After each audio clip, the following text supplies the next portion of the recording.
And good evening, everybody. Welcome to another NPCs live stream, our weekly news roundup. It is June 12th, 2020. And of course, you can see my camera angles changed here a little bit. My name is Travis. And as always, I'm joined via Discord by Kyle. Good evening, Kyle. What's up? Hey, man. So we actually have quite a bit to go over. Not only do we have some announcements here that we'll start off with specifically for the NPCs, but of course we had the big PlayStation 5 event this week where we finally saw the console. We've got more problems for Nintendo, especially as it relates to hacking of Nintendo accounts. We've got the possibility of maybe Rogue Squadron starting to come back. But enough about that right now. Let's go ahead and hop right into the intro, and we will start this off.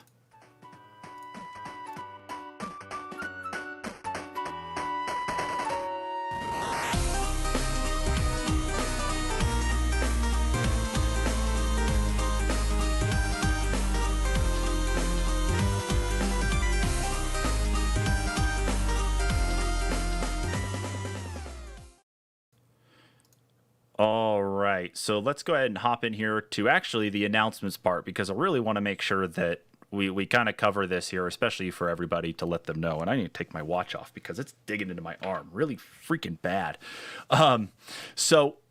First thing, of course, here is that we are now on TuneIn. So I did drop a announcement on this on our Facebook page as well as on Twitter to let everybody know that we are on TuneIn. So as you can see, of course, every episode that we're already through thus far is now available. If TuneIn is one of those platforms that you like to use, please, by all means, go here, hit the favorite button, and please make sure to definitely go and listen to those episodes, because every time you listen, it really helps us out. Coming up soon, though, too, and this has just been submitted, but the review process takes a little while longer. About 2 weeks, we will be on iHeartRadio. So iHeartRadio, of course, is very popular, especially because the iHeartRadio family is very big. So a lot of it is more so like your streaming of radio stations. You know, when you're not in your normal radio stations area, you can listen to it online from wherever you're at. We're now going to be in their podcast section as well, too, hopefully in the next couple of weeks. So once that comes up, we'll drop the link for everybody, and then you guys can go and listen there if you want to, if that's your platform. So as of right now, that's, I think, almost 10 platforms that we're on, Kyle. So we have definitely, over the year, have expanded greatly, and it's awesome that we've actually got as big of a footprint as we do. So go us. Yeah. Yay. So that's on, that's the first thing, of course, to talk about is one of our announcements here. Of course, you can see the TuneIn page and see all of our episodes here. The next thing we have, of course, too, is actually a new thing that we did start is listener support. So listener support allows you, the listener, or of course, really who are our fans of the NPCs podcast and all the videos that we do and all the content that we make. This gives you a chance to directly help the NPCs. This is a way for you, for as low as 99 cents a month, to be able to subscribe to us. And as of right now, the biggest thing really for us is that it's just like every single bit of money that we would get in would just roll right back into the podcast anyway. We're talking upgrading to some newer equipment, because the microphones that Kyle and I both have are this exact model here, and they're all right. They work for it. I mean, you guys can hear us okay.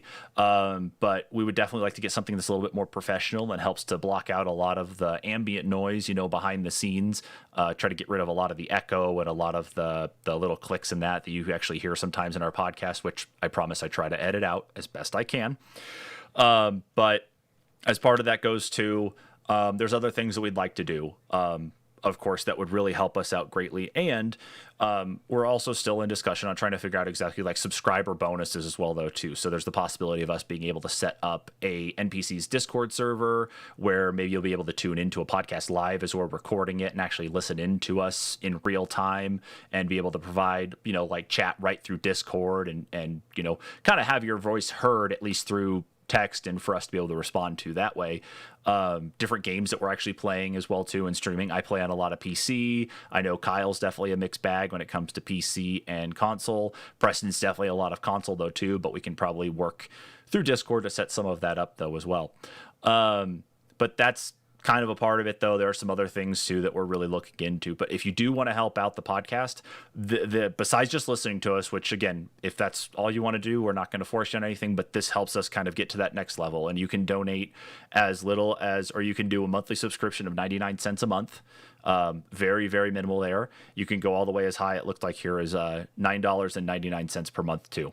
So one of the big things, at least, that we can start off by doing is at least acknowledging all of our listener support contributors every time we do record. So we can definitely do a post-show list on that as well, to just thank all of you for at least helping us out. So that's definitely one big thing as well too.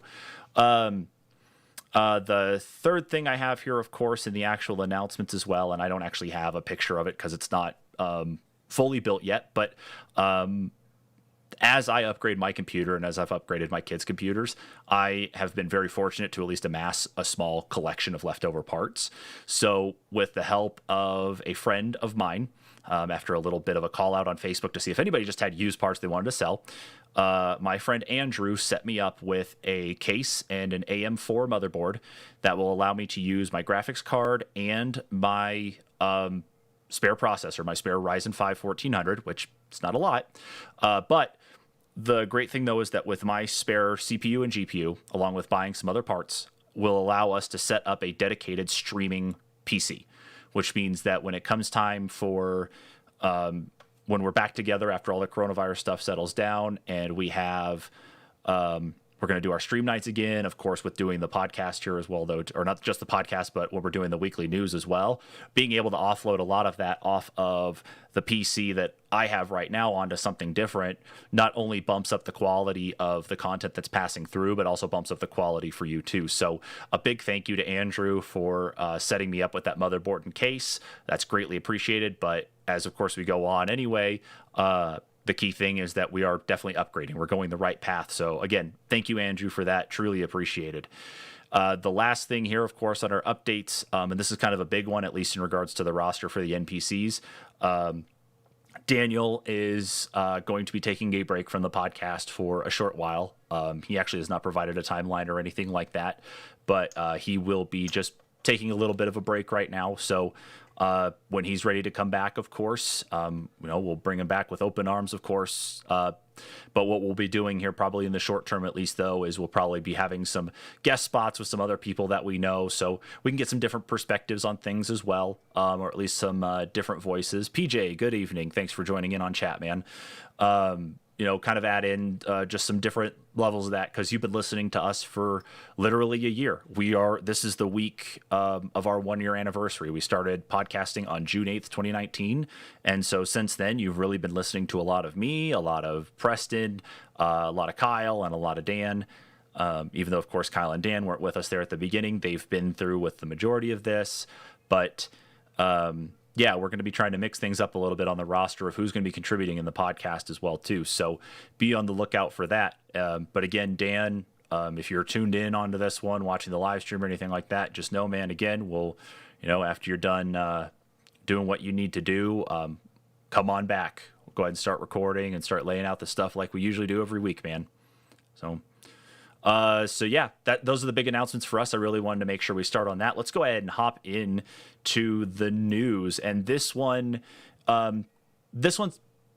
partially gaming. I would say it's about 50-50, just because of kind of the impact of what this person did and exactly what's going to be going on. So I'll just get into it right now. So this was actually shared out by Bernie Burns on Twitter. So Bernie Burns, for all of you who should know, he is the co-founder of Roosterteeth, and Roosterteeth, of course, being famous for Red versus Blue. If you're a fan of RWBY, Genlock, of course, if you're a Achievement Hunter fan, Funhouse fan, all of that was all under the roof of the company that Bernie co-founded. And he has made a formal announcement that he is going to be retiring, at least from doing this, and moving on to newer things. So he actually says, well, that's actually really what it comes down to. So there's really nothing else to say here, but other than, let's see. Yeah, there's some part of here on the blog, at least, they had posted up that I wanted to read off, but I really think it pretty much speaks for itself that Bernie, of course, as he has been, of course, for all of us, we've known him as Church in Red versus Blue. I haven't been partaking in any of the other shows that Roosterteeth have done. I've tried out a little bit, checked out a little bit of RWBY. I haven't checked out Genlock, but of course I'm a big Achievement Hunter fan though too. So, Kyle, I'm guessing you probably watched a lot of Red versus Blue back when it was, like first coming out. I did. I was actually kind of into it. Especially like probably the first. Oh man, I don't even remember how many seasons, but through at least the first into a Halo 2 or 2 a little bit, yeah. And actually Church and Caboose were like two of my favorite characters because of the banter between them. Yeah, that was definitely a big one for me as well though too. And I think I think my favorite season of Red versus Blue is when they first started doing Halo 3 content, and when they were doing the what was the name of the actual like storyline that they were doing? I'm actually trying to like remember right now. The storyline itself had to do with like a lot of the shady AI things going on behind the scenes, but everything they did was in Halo 3. Like they used Halo 3 to actually film and record everything, because Halo 3 was when they introduced Forge mode and introduced you're flying around as like what looks like a guilty spark, but it allowed for better camera angles. It allowed for none of the reticles from the guns to actually be up there on the screen. So I think that was a big thing in production quality that increased for Red versus Blue, and that's one of my favorite seasons. Maybe it was season 3 that I watched, or into Halo 3 that I watched it, Mm-hmm. because it seemed like Guilty Spark was involved, or at least they used the Guilty Spark character in part of a storyline where Church got thrown back into the past, and he was trying to send messages to the future so he could communicate to Caboose. Yep, So. that's actually no. You're absolutely right. That was a big thing too, is because the whole story on that season revolved around AI, and because it revolved around the AI though too, is that it was found that Church was actually an AI that just happened to take over that body or the suit or something like that. So yeah, that was definitely a big thing. And without Bernie and of course the contributions of Gus, Jeff, and everybody else there, we probably wouldn't have really seen a lot anyway, though, too. But Bernie leaving, I think, is definitely a big thing with this too. To go off and do his own thing. He's going to actually be doing some stuff that's going to be supported by Roosterteeth, but he's not going to be in command of Roosterteeth like the way he was. So all of that is being divested away from him. But Bernie, we wish you the best of luck on what you're doing, man. Roosterteeth will carry on, of course, for what they're doing, and we'll keep tuning into their stuff.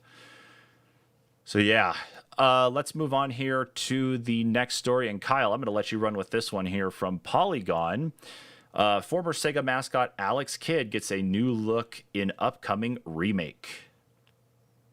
Yeah, so beloved Sega mascot Alex Kidd is getting a revamped look in Alex Kidd in Miracle World DX. The game is listed on Steam to drop the first quarter of 2021, though no other console or release dates have been announced yet. The game will also have a retro mode for those who aren't too keen on Alex's increased number of pixels. Just like Shenmue, Sega is passing off their beloved characters to another company to bring into a modern gaming era. This time, Merge Games, the folks who also published the new Streets of Rage and other great indies like Moonlighter, are taking a swing at it. Alex Kidd was seen as a Sega company mascot until Sonic the Hedgehog was introduced in 1991. The monkey-like character hasn't gotten a new game in 30 years, with his last appearance being Alex Kidd in Shinobi World for the Master System. So kind of cool. I don't know if you were running the trailer. Oh, okay, you were. I was, yeah. Yeah, it kind of a cool update to an old game. I didn't like the original. I played it. It wasn't as fun as Sonic. Of course, I didn't have a Master System. I had a Genesis, and Alex Kidd wasn't as big here in the States as it was, in Japan and in Europe. So. So that's actually a big thing, is because I never played Alex Kidd. I've been aware of it, but I've never played it because I'd never owned a Sega console. So for me, owning just a Super Nintendo, of course, and kind of working my way up through Nintendo to PlayStation, that this was a game that I had never touched. Is this just a re-release basically with kind of like the dual, like kind of like the way the Halo games have been lately with Master Chief, where it's the original game behind and then the updated kind of graphics looking there on the front? From what I understand, it's a remake and a reimagining. So there will be new levels, uh, but there will also be remakes of old levels.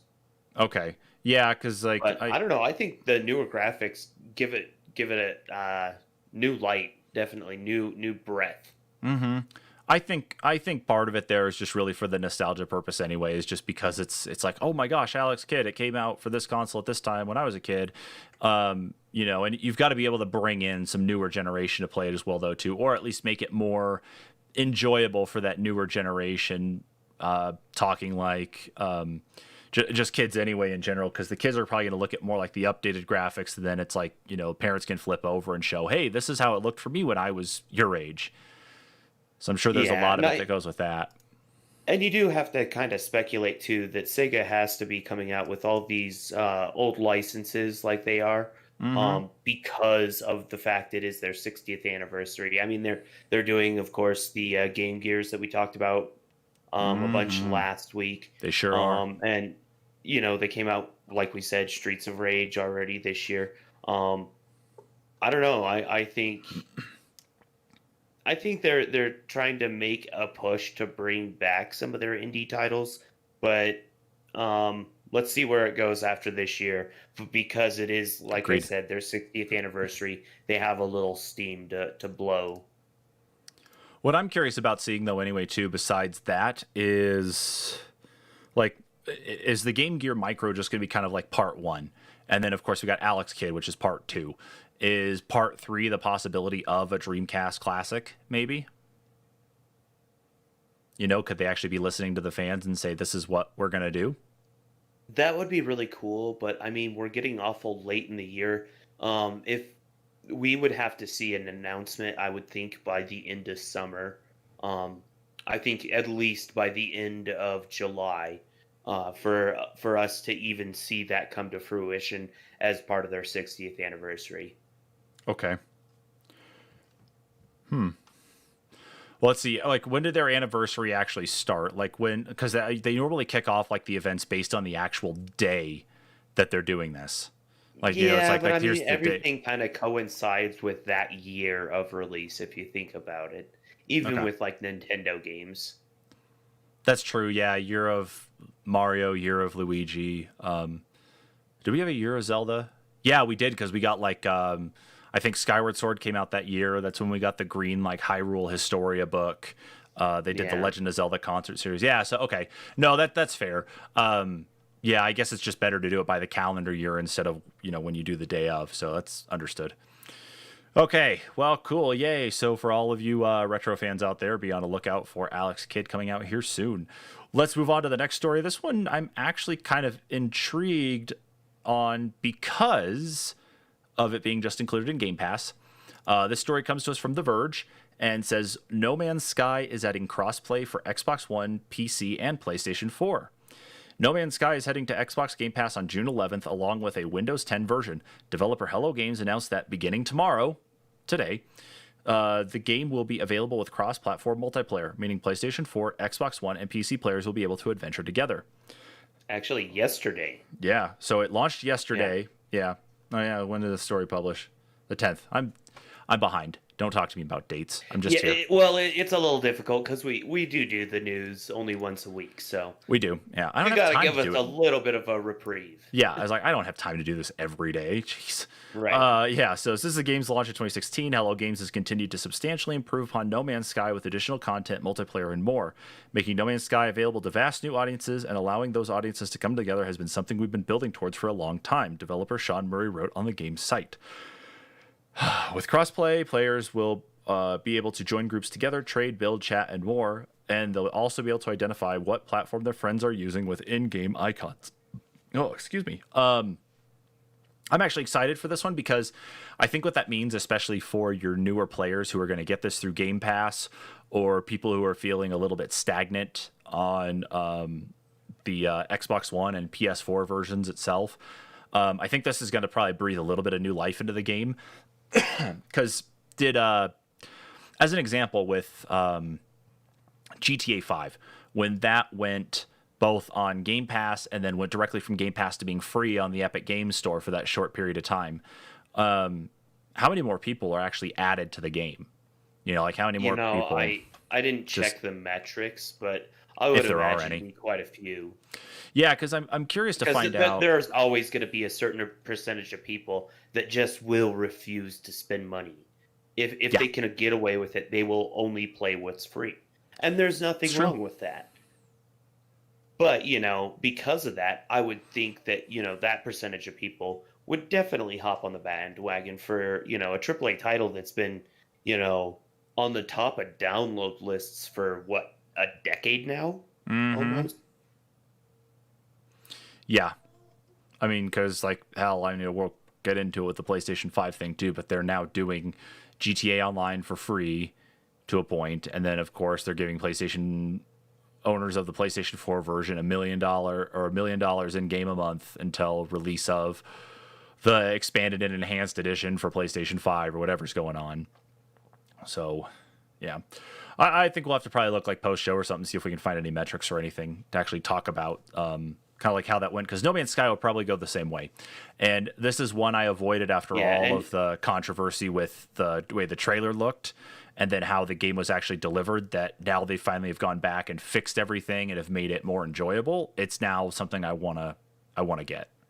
Well, and we've talked about in the past how I was one of the guys that I got super caught up into Sean Murray's bullcrap, and I picked up the collector's edition with the metal tin and everything. It was like $90 or whatever. Yeah. At GameStop on release, and I was super disappointed. I only played it for about 2 days. I can honestly say it hasn't re-entered my system since. I still have it installed, and I haven't done anything with it. But it might be worth checking out again, especially since I have a PS4 and an Xbox One, to try and get someone to like hop on Xbox One. Especially maybe you could hop on Xbox One, and I could hop on my PS4 and try it out with the VR to see what the experience is like for me on VR playing with you being on a console, because the VR players will be able to take advantage of this as well.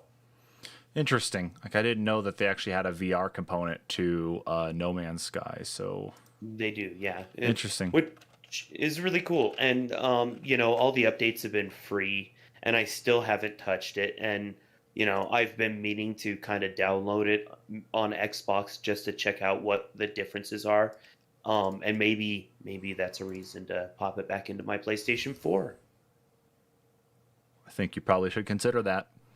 But interesting. Okay, well, hey, anything to help at least the VR revolution on one part of it too, right? Absolutely. Yeah. All right, let's go ahead and move into our next story here. And this one, of course, has Nintendo in the news. But it has Nintendo in the news for a very different reason. More of a continuation of chaos. So this comes to us from CNN Business. Nintendo said that a total of 300,000 accounts have been hacked. And I remember right, a couple weeks ago, we originally reported too. Yep. Didn't we? That there were something like 160. Well, this is a modification of that. Yep. Yeah, exactly. That was the big thing about this, is that we covered this several weeks ago, that 160,000 accounts were hacked, and now it has basically doubled to 300,000.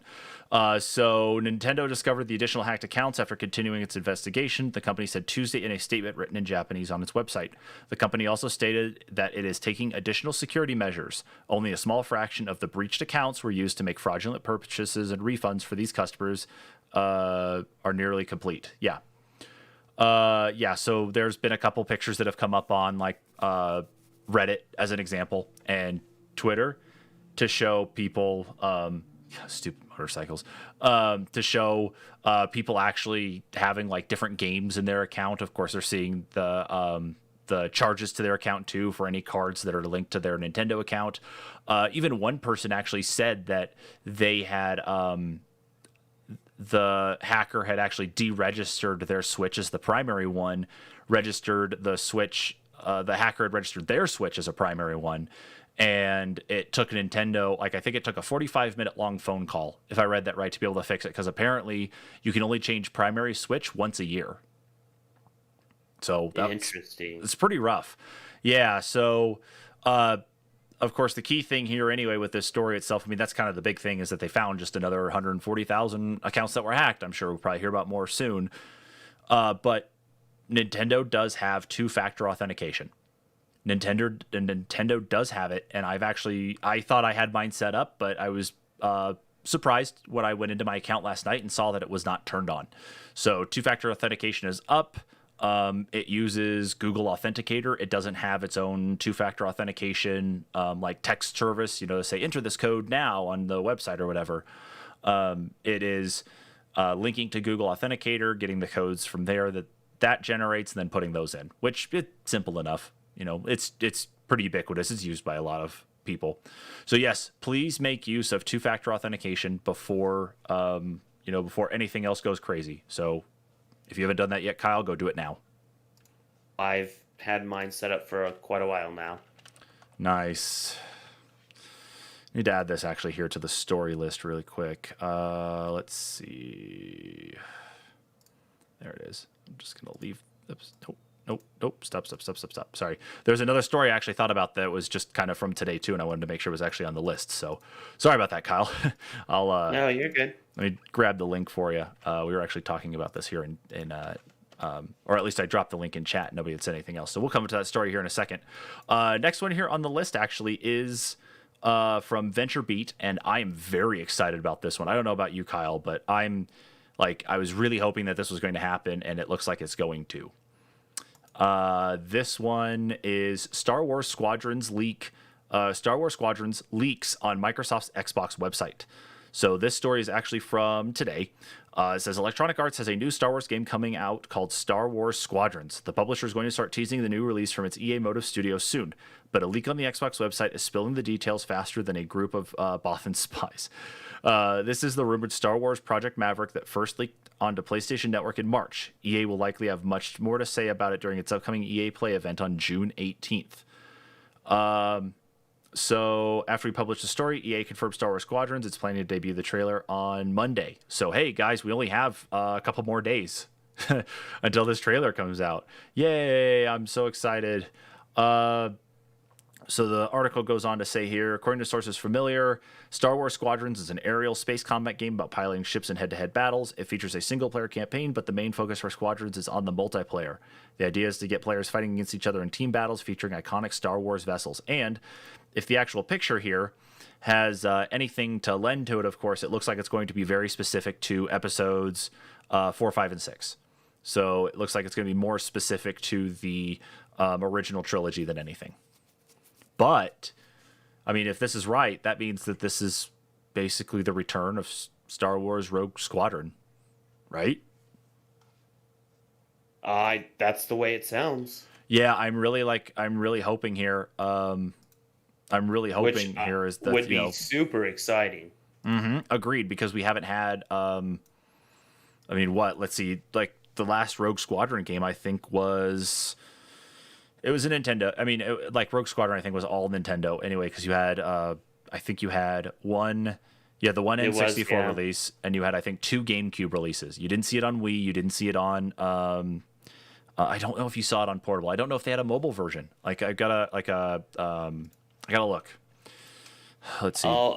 You're gonna laugh at me but I remember the Star Wars TIE Fighter, the Star Wars X-Wing for PC.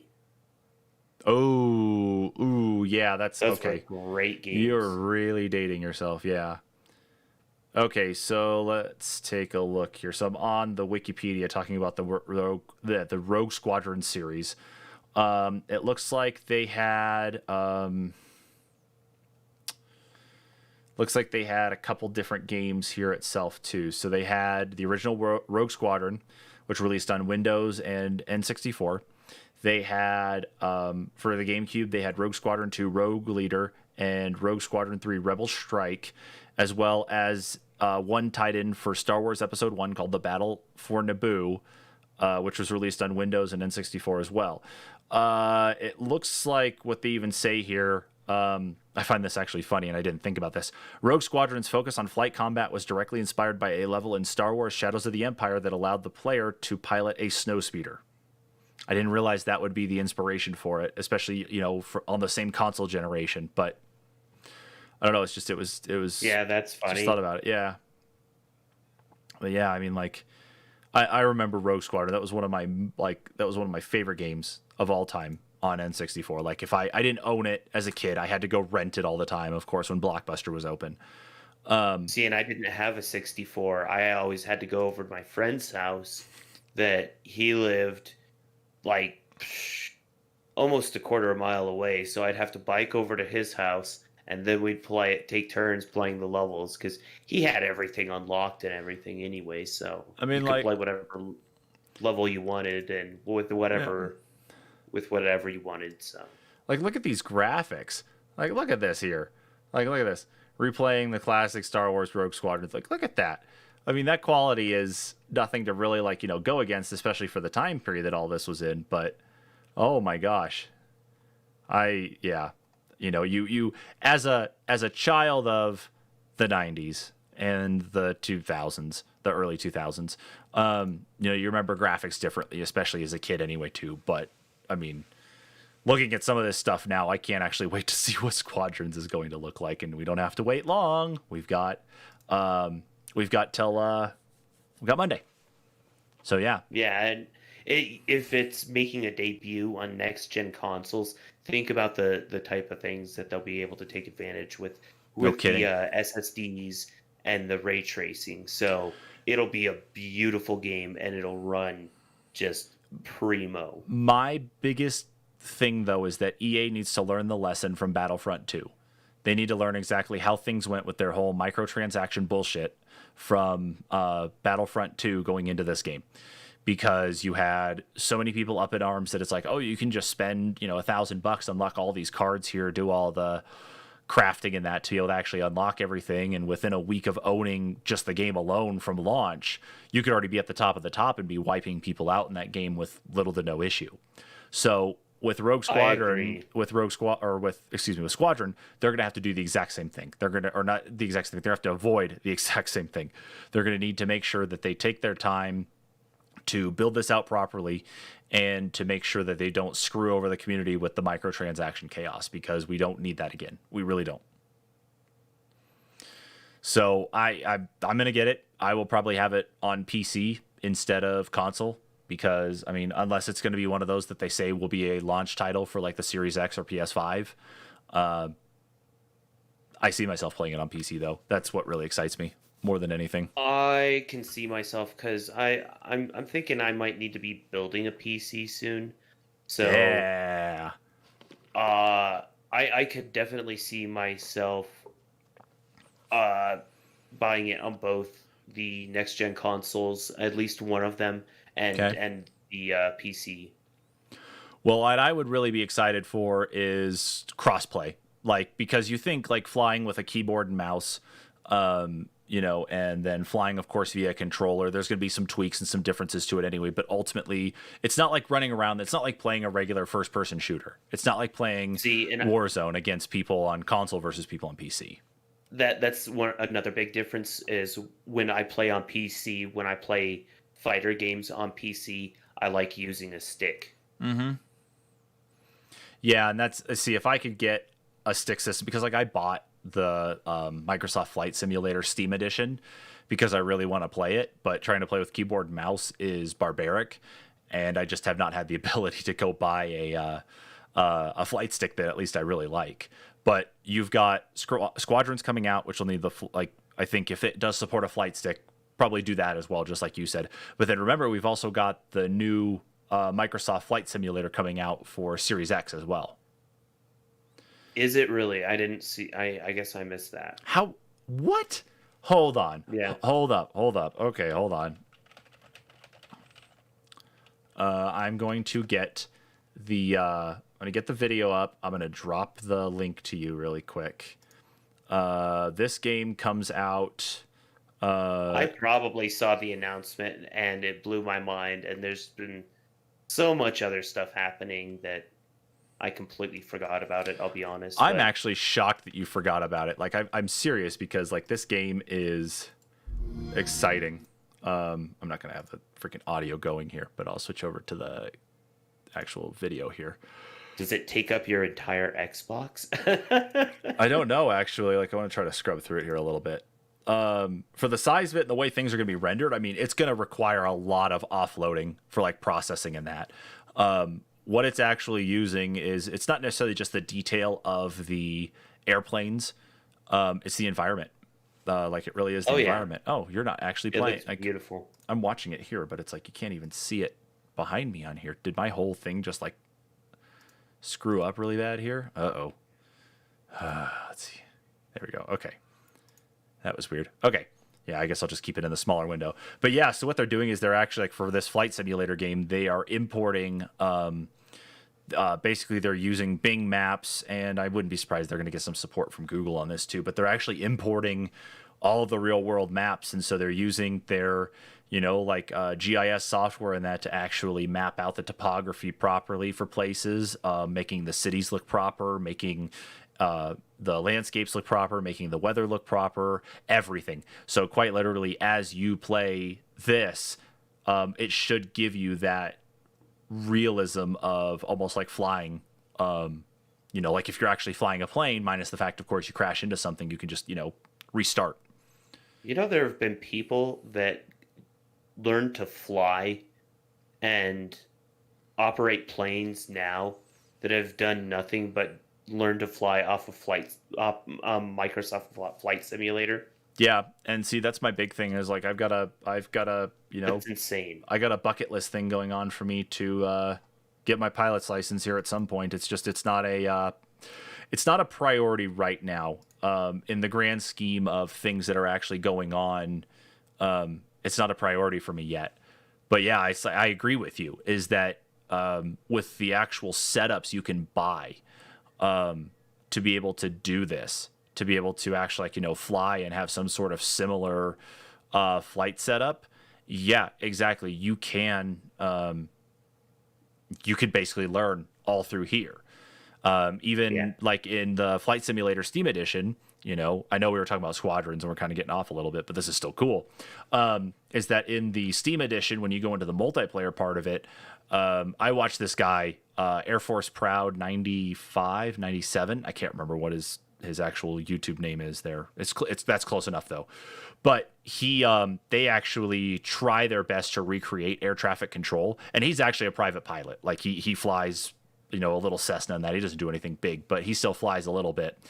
But they try to keep some stuff grounded in realism. And so when you're acting as air traffic control, talking with pilots or even vice versa, they try to keep the realism there, and I think that's a big thing, especially as it helps people to learn the ins and outs of how you fly, how you're like operating an aircraft, and communicating with air traffic control.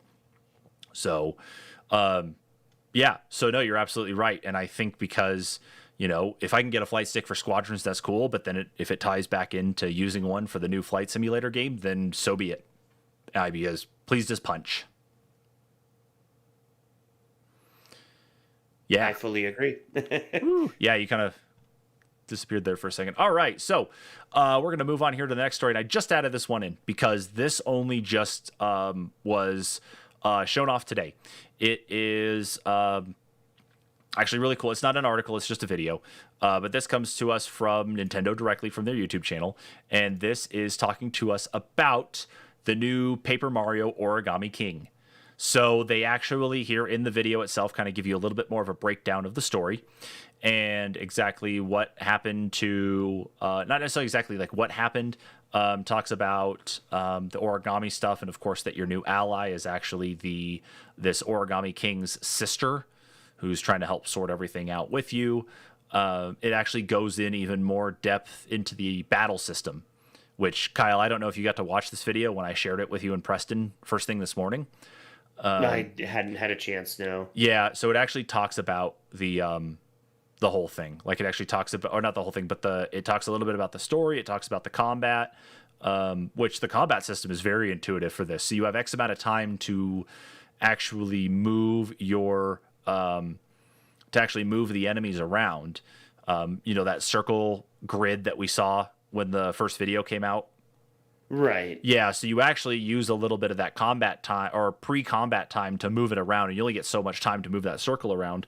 But as you do it and you get them lined up, then you can do different combos, different attacks, different things to them. And if you line them up in the right order, you can actually take out almost an entire row of enemies within a matter of just a single move set. But it didn't. I don't know. I think this will be definitely one I'm gonna have to pick up to. I didn't play any others, out. but I do. I haven't played any others, but I do like this. I love the quality of it. I love the way it looks.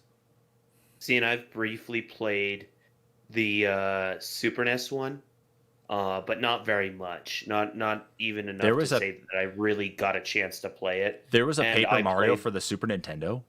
Was it Super NES? No, it was way after. No, we didn't get a Paper Mario game, I thought, until at least GameCube. No.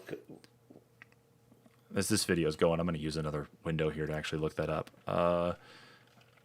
Paper Mario series. N64. Wow, I didn't think it actually... N64? Yeah.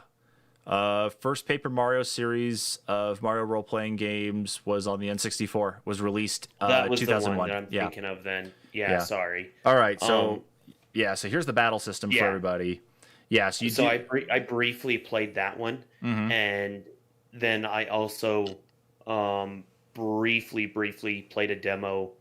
Well, obviously, briefly would be the whole demo, but of the Wii version of Paper Mario, which wasn't even an actual RPG. Huh. Yeah, because it seems like more of this is just to kind of combine the Paper Mario stuff and then also combine Super Mario RPG, because we haven't seen a re-release, a remake, an edition of that since the original on Super Nintendo. Right. Yeah. They've had some DS ones, but that were RPGs, but nothing that really quite stacked up to the 64 one, in my opinion. Well, wasn't most of the RPG stuff anyway on on the 3DS, and that wasn't, and the original DS, weren't those Mario and Luigi games? It was they were RPGs, but it was like Mario and Luigi or something against Bowser. Yeah. I thought they were just called Mario and Luigi. Yeah, but I want to say there were a couple of them that were in the sticker style, or the Paper Mario style. Okay. But they went with the sticker thing for those ones. Okay. That's right. Yeah, that's right. They did go the sticker way too. God, you got a lot of this going into almost the real life. You got the Origami stuff here with this. Paper Mario in general. You've got what's the Yoshi one where he's in yarn, made out of yarn? Woolly World. Yoshi's Woolly World. Thank you. Yeah. I was trying to remember the name, but it all mixed up. So yeah, they're actually using elements taken from real life to make some of these things, which I got to be honest with you, it's good on Nintendo to at least have that level of uniqueness to make stuff like this too. But yeah, I've never played a Paper Mario, but I really am looking forward to this one. I think this one's going to be fun. I think I am going to pick this one up as well, like I said. Yeah, and I love the complexity of the battle system. I love the interactiveness of it. I love what you can actually do with it, though, too, to line up the character or your enemies and to be able to actually blast them properly. And then even the one where it showed there, the clip for doing the boss battle, too, specifically saying, hey, line them up here. If you actually path these out just right, you can do this big combo move of moving around the entire battle area. So yeah, we'll pick that up. We'll probably do a once over of that one. So be on the lookout for that video, of course, when that one comes out. But now we are on to the last story of this evening. And of course, this one is the big one. We have been waiting for a long time now, or at least what feels like a long time, if we look at what happened with coronavirus, of course, too. But we now have seen the PlayStation 5. So on Thursday, I'll jump over here. So I grabbed a video from, or I think actually, yeah, I grabbed a video from The Verge. Kyle, I don't know what you have here. I don't know if we actually had it in the doc itself on anything. Oh, just the discussion. But let me drop you the link to the video I've pulled up here. But The Verge did a 22 and a half or 22 minute, almost 23 minute cut of the entire event to just kind of summarize everything that happened. So not only did we get to see games and on the counter of Microsoft, we actually saw gameplay. We also got to see the console, which we'll actually talk about here at the very end. So I'm going to go ahead and roll this video as we're talking about some of the things they've announced, though, too. We know, of course, it's so many minutes anyway. But yeah, so Kyle, you've actually got the list of games up that they've talked about here. So yeah. Oh, man, it's doing it again. Like my capture is being silly right now. Let me there we go. You're good. While you're fiddling with that, I'll go ahead and kind of read down the list, and I'll just go ahead and read the whole list, and we can kind of talk about some individual ones we're excited about. Yeah. But we have announcements here for Horizon 2, Forbidden West, Spider-Man Miles Morales, Resident Evil Village, Ratchet and Clank: A Rift Apart, Gran Turismo 7, Woo. Project Athia, NBA 2K12, Demon's Souls, Deathloop, Hitman 3, Astro's Playroom, Bug Snacks, Pragmata, Little Devil Inside, Solar Ash, Jet the Far Shore, Ghostwire Tokyo, Goodbye Volcano High, Kenna Bridge of Spirits, Oddworld Soulstorm, Sackboy: A Big Adventure, Destruction All Stars, Returnal, and Stray. So a lot of games announced. No kidding. And I think so where the video's at here on my part, Kyle, is really the biggest, I think, was the surprise one here. And I don't know if you actually got, yeah, you did. So it was the second game you mentioned was Spider-Man Miles Morales, which, did you see my message in the chat this morning, Kyle, about? Yeah. Okay. Yeah. So it's been go ahead, man. Oh, no, go ahead what you were going to say, actually, because I think I'm going to elaborate on it. That's perfectly fine. So the biggest confusion with Miles Morales was that it was going to be it looked like it was going to be a direct sequel to the Spider-Man game from early last year. Did Spider-Man come out last year? Was it last year? No, I think... Or was it the end of 2018? Okay. I think, yeah, it was 2018. Okay, yeah. So you're talking about less than 2 years for there to be a re-release or a sequel, a follow-up to this too. There was some confusion, of course. Now, of course, we're looking at Ratchet and Clank, which is also very exciting. But yeah, that game has actually been confirmed now to be a standalone kind of side thing that uses assets from the more recent PlayStation 4 Spider-Man game, but enhances them for the PlayStation 5. So this isn't a pack-in. This isn't a DLC. The way that a lot of people have been talking about this is similar to Uncharted: The Lost Legacy, I think was the name of the game. Or, if you will, infamous Last Light. That too, yes. Exactly like that. So that's exactly what's going on with that one, just to clarify. Of course, we saw the Gran Turismo stuff, which, of course, Gran Turismo's always been a high-quality game as well anyway. And they've always strived for, the highest quality possible and hasn't really been passed, it hadn't been passed up at least until Forza started coming out. So, yeah, we got Gran Turismo 7. Of course, we just saw Ratchet and Clank, which has a lot of, different elements about splitting across different realities. And it looked like at least at one point you do lose you lose Clank. So that's going to be a big thing on probably maybe some co-op level gameplay, which would be cool to see. We're looking at Project Athena here right now, which there's really not much information about what that one was. Yeah, but that was also pushed to 2022, I believe. That's fine. So, and it is good. Just Project Athia. So Athia. This is Okay, a Athia. game. Yeah, it's a game in development. Okay.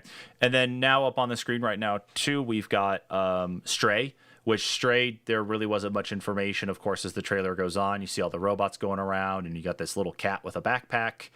It sounds like what's going on is that the little bit of the plot of this game, at least, or the summary of this game, is that you were this cat who is trying to find its way out of this new robot world. You're not sure why you're there. You're not sure exactly how you got there, but you're working your way out because this is not normal for you. I heard it part of working your way out of this dystopian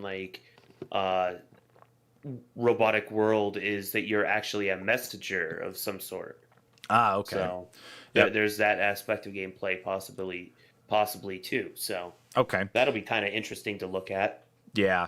And then now we've got Pragmata up here too. At least I think that no, this isn't Pragmata. This is Returnal, excuse me.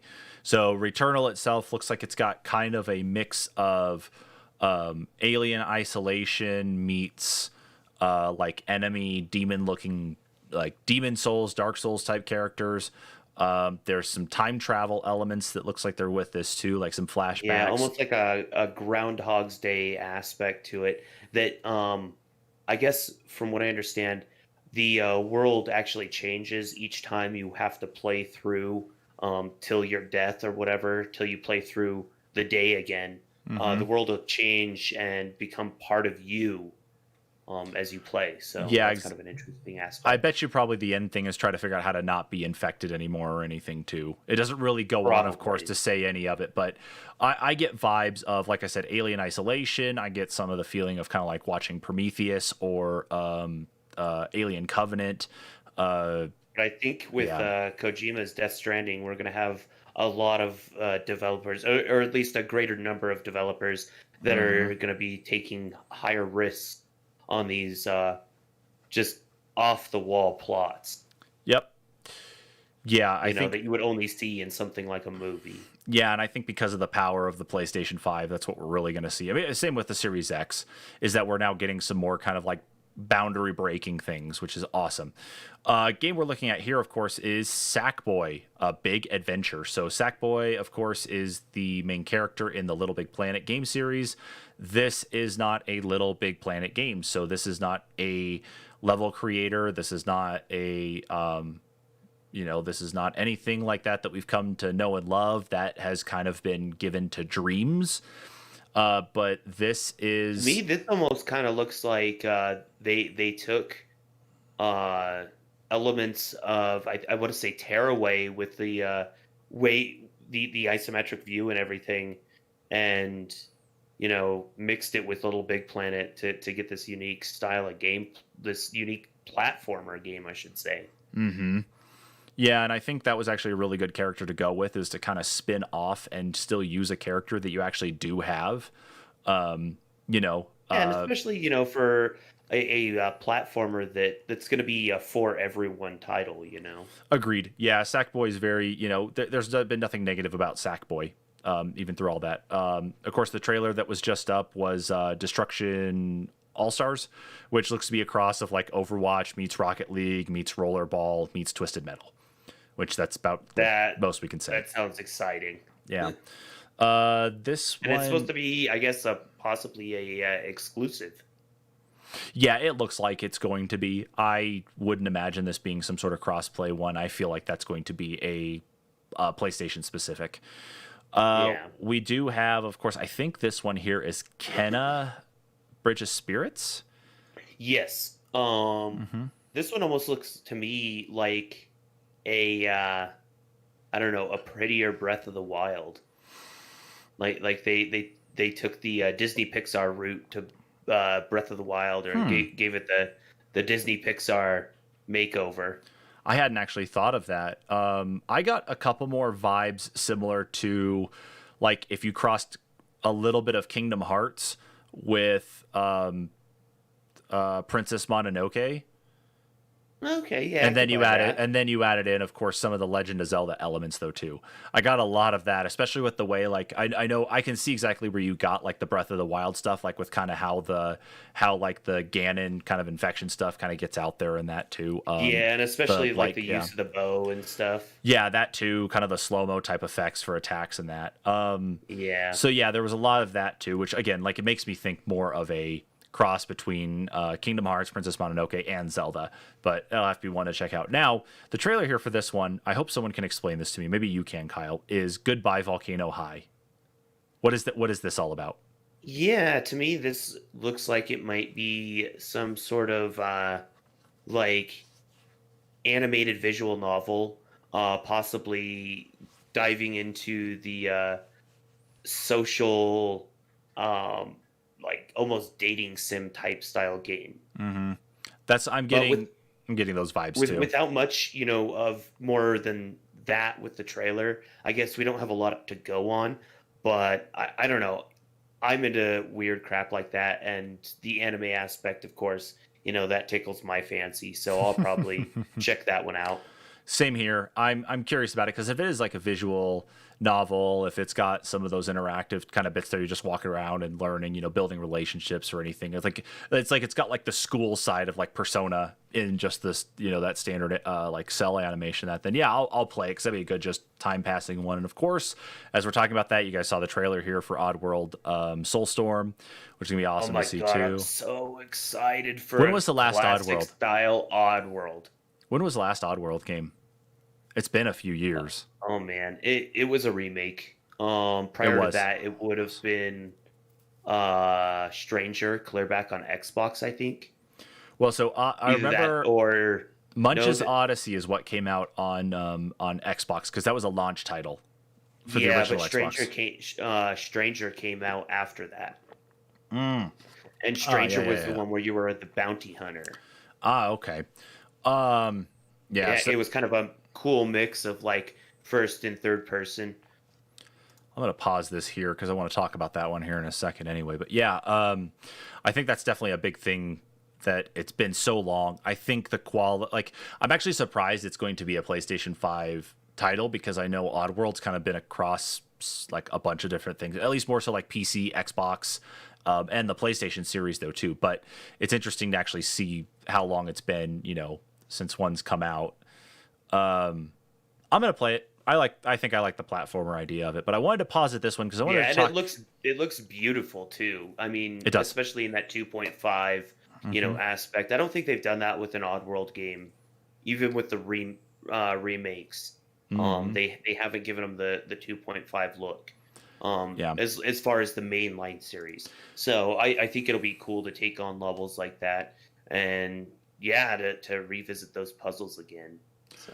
Yeah, I that's going to be really fun, especially. We have a comment here from Alex on Facebook says a popular rumor about the PlayStation 5 is that it's backwards compatible all the way back to the PlayStation 1. First time I heard it though, it just sounded way too good to be true. And from what I've seen from official announcements, the only backwards compatibility they've talked about is for PlayStation 4 games. Yes, Alex, that is actually something that we have talked about in several different news roundups and of course some other discussions we've had too through the podcast, is that the rumor has been going around that the PlayStation 5 will ship with two different sets of hardware inside it. There's going to be one for the PlayStation 4 and the 5, and that's going to be built more on the architecture of the processor and GPU that AMD built in conjunction with Sony. And then there's another engine in there too that allows for playing those older games, the stuff from PlayStation 3, PlayStation 2, and PlayStation 1. Mostly because the But chip. also, Go ahead. oh, go ahead. Sorry, I didn't mean to interrupt. You were good about. Do I need I to thought like you put were a? right at the end of an idea. Sorry. It's all good, man. But yeah, all I was gonna say is that the architecture in PlayStation 1, 2, and 3 were all custom built in-house processor sets, so they have to be integrated in a special way into the PlayStation 5 to support that backwards compatibility. Whereas Microsoft already figured out the emulation side of it to be able to play Xbox games and to play Xbox 360 games, and of course Xbox One and Xbox Series X are going to be again, just like the PlayStation 4 to the PlayStation 5, it's all AMD architecture. They should be able to all work together, no problem. So yes, there is still that rumor out there, and I think because the video we've got here is only is kind of like the abridged version of what happened in the actual stream. When they started it off, they kind of did a history of PlayStation, where they actually showed a lot of old things from like when the PlayStation was launched, some older game clips, all the way up through to the PlayStation 4. But I think that was also kind of just showing them, advancing through history. One thing I will go ahead and add on to what you were saying, though, is we did also talk extensively about how, to a certain date, PlayStation on their game, when you were signing a new contract to games, it was reported that you had to check a box that, yes, I was going to be compatible with the PlayStation 5. We talked about that last week. Right. And they've also talked extensively that right now I think they've got 100 titles or something tested and working. But that's kind of to the extent of the backwards compatibility. But here's the other front to think about. Is the PlayStation 5 will almost definitely have access to the PlayStation Now service. The PlayStation Now service gives you access to all those classic games. I mean, that's true. Is it, like 30,000 games? I think at one point they had at the max. I think their library is even bigger than Game Pass. Yeah, and you have access to PlayStation 1, 2, 3, and 4 games on the PlayStation Now service. So I think this is a good way for them, especially with the digital console, to be able to push that service and say, we can have games as a service, as a viable source of income to draw profit from our consoles. Right. I think the biggest thing, though, at least where Microsoft kind of has the actual selling point on that one more than anything, is their backwards compatibility, even with the emulation they had to do for the Xbox 360 and the Xbox, is that it's still, I believe, I don't have any Xbox 360 games in here to actually like just boot up and test now, but I'm almost positive that the discs work in the Xbox One and then will run off of some sort of emulation software in there. They do. So yeah. They do. And actually, if you check out some of the re-releases on Xbox One or Xbox 360 titles for the Xbox One, Kingdoms of Amalur is a great example, because they did actually have a re-release of that one on the Xbox One, not this Reforged or whatever edition or whatever it's going to be. The Re-Reckoning. Oh, Re-Reckoning, excuse me. Yeah, it's like Reforged was Warcraft. Yeah, this is Kingdoms of Amalur Re-Reckoning. Right. So when they re-released the original one for the Xbox One, they re-released it with the Xbox One and Xbox 360 at the top in Xbox One packaging. But what you were essentially receiving was the Xbox 360 disc. Okay.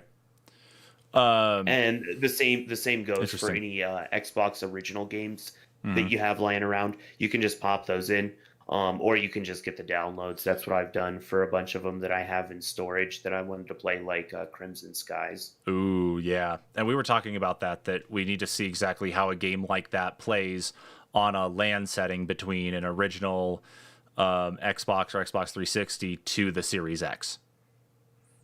Right. Yeah. And I've seen videos of it working, but I'd like to test it out for myself to see what the network integrity is like.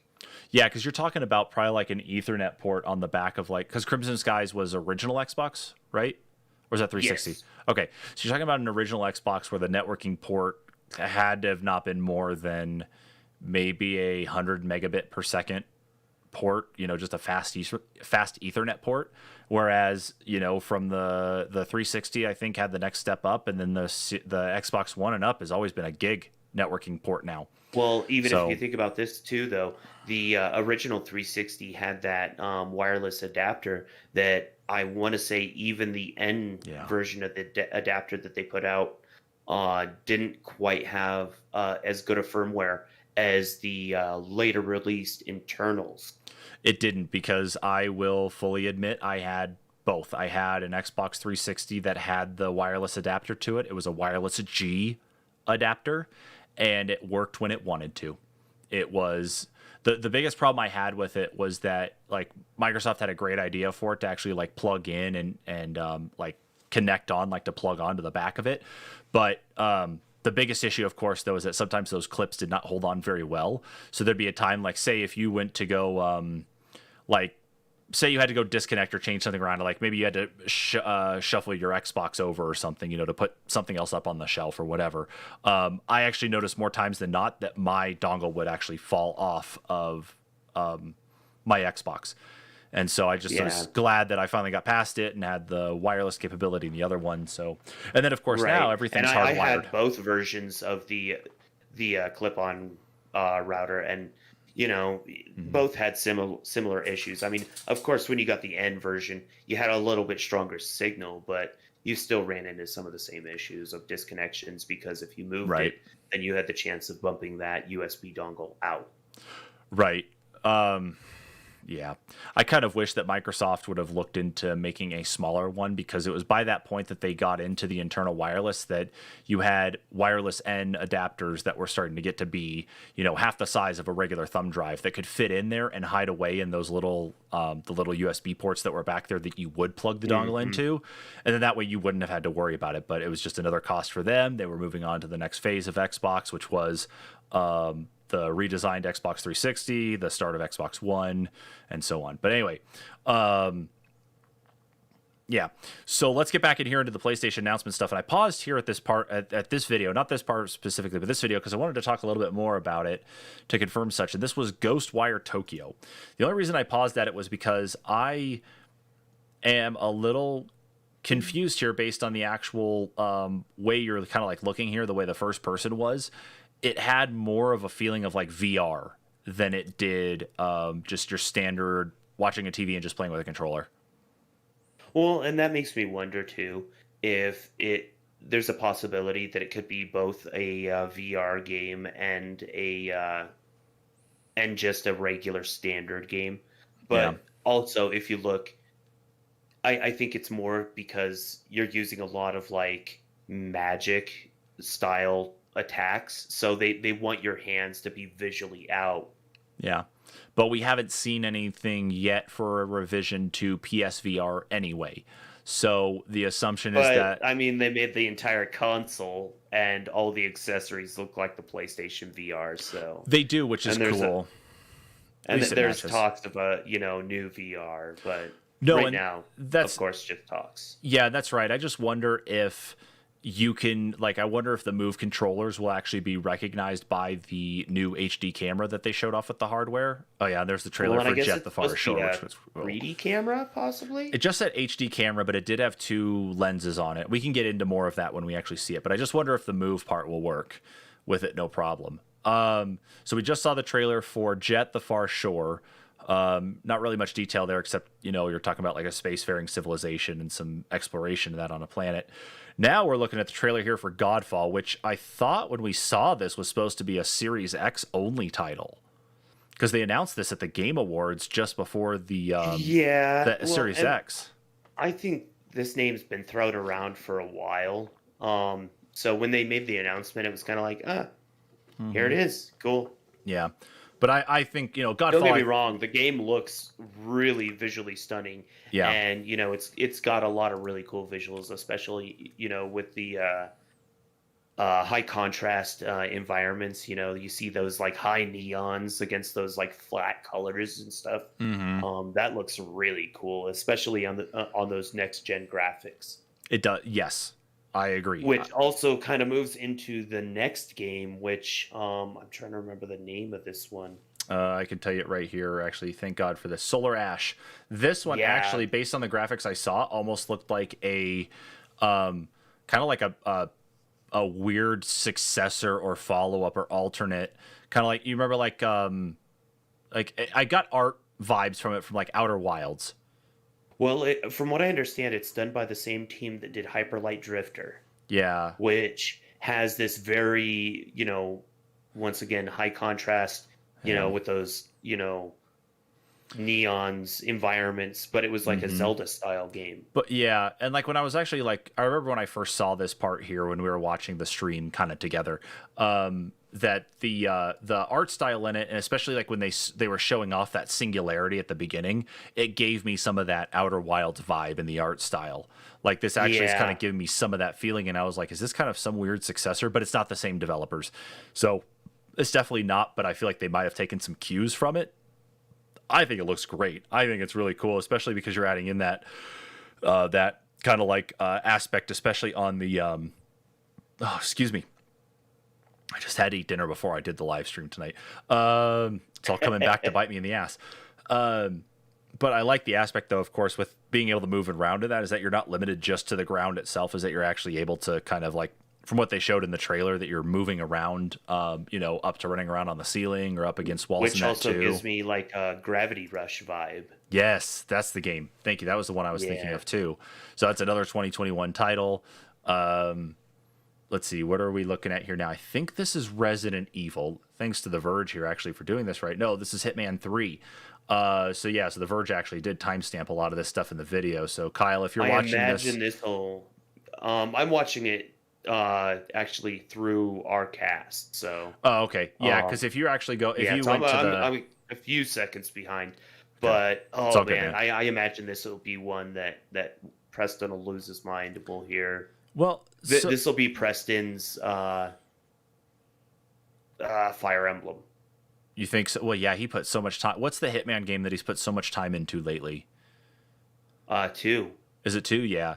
So this one here, Yeah. I think will And definitely be well, it. he did the same thing with the Hitman 1 that was episodic as well. Yeah. But the So, question is, though, is do you think this Hitman, I mean, because Hitman 2 seems to be kind of like goofy. You think Hitman 3 is going to be about the same way?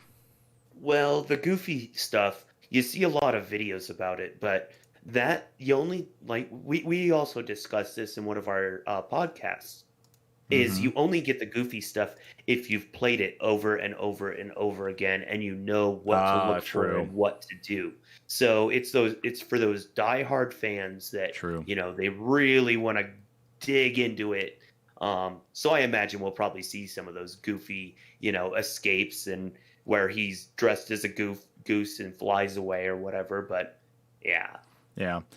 So kind of cutting back here to the comments, we have Alex dropped another message to us on Facebook, and he says, a problem I've had with every upscaler I've tried is that some PS1 games utilize both 240 and 480p in the same game, and whichever device keeps cutting in and recalibrating during transition points. I wonder if they found a solution to that. So my guess is that they probably have, if they are going to do the backwards compatibility. I would think that the actual scaling part itself, though, too, is definitely a cause for concern, or at least something to be aware of. Because if you think about the size of TVs nowadays, like I've got a 65-inch 4K HDR TV hanging up on my wall in my living room, and you put up an old game like that, it's not going to look the best on a larger screen like that. So if you end up running into that situation where it tries to rescale itself between 240p 480p jumping around from place to place in that too, you're just going to get frustrated with it. So I would not be surprised if they actually like let's say, like if we look at the frame here of the actual stream itself. Okay, I gotta try to coordinate my hands here with the actual stream. So if you look at it like this here, they'll probably have something like we do here with the border around the edges here, like with the PlayStation logos, the X triangle, the circle, the square. They'll have all that around, of course, here anyway, but they'll keep everything into one spot, so it won't rescale all the time, or at least be as noticeable. The only time you'll actually really see it is that it won't necessarily move from in the frame itself, but it will probably adjust within that exact frame. So it shouldn't mess probably with the player too much. I don't think it'll be as noticeable. I think the problem is that it's mostly it's not the upscaler. I think it's the TV that does it, because the TV recognizes the new signal. And when you have one of those, like any modern TV has a scan feature and an auto feature. So that auto feature in the TV is what will make the changes itself. That's why, like, if I have SD content coming through one box and HD content coming through another thing, and I change between the two, or like on my watching TV, if I change from an HD channel to an SD channel, it will mess with the TV a little bit as it recalibrates to actually show that.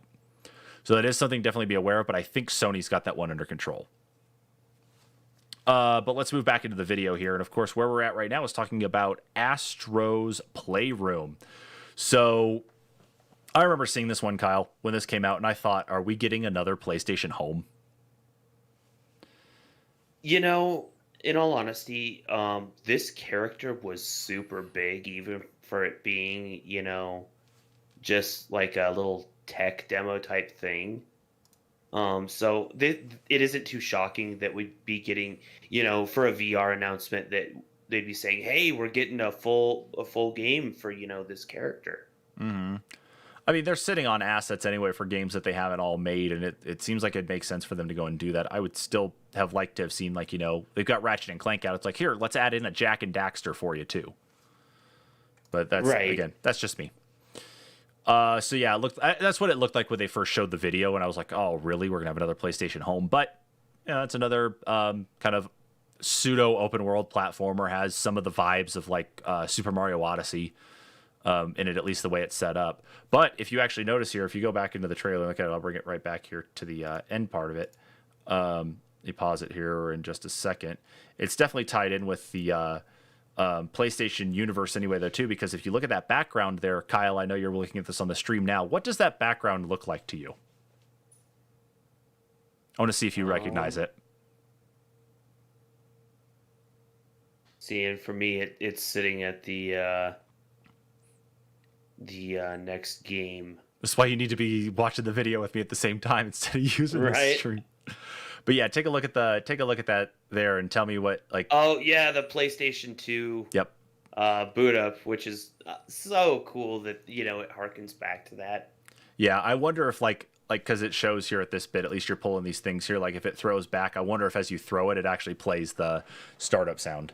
So anyway, that was just a neat thing I happened to catch in the trailer. I wanted to go back with to see if you caught. So the next game we're actually looking at here right now is Little Devil Inside, which I didn't really get much of what this game could be other than just some sort of adventure game. It's about so everything that I've read on it, it has it listed as a hack and slash. Really? Yeah. It seems very cartoony to be a hack and slash. Very much so, but I think what we're looking at here is we're supposed to be getting something that it's going to have that graphic style, but it's going to be something to the effect of like Fable style gameplay. Mm-hmm. With the how you have your gun and your sword in Fable. That's what it looks like is what's going on in this one as well. What it looks like to me, though, of course, because it's talking about the person, there you see the old man there in the background, though, too, and that it's like it's like Osmosis Jones meets Fantasy World, like Dungeons and Dragons. Maybe possibly what's happening in a dream or something for this older guy, or it could be what. You're possibly, like you said, an Osmosis Jones situation. Everything just looks all fantasy style.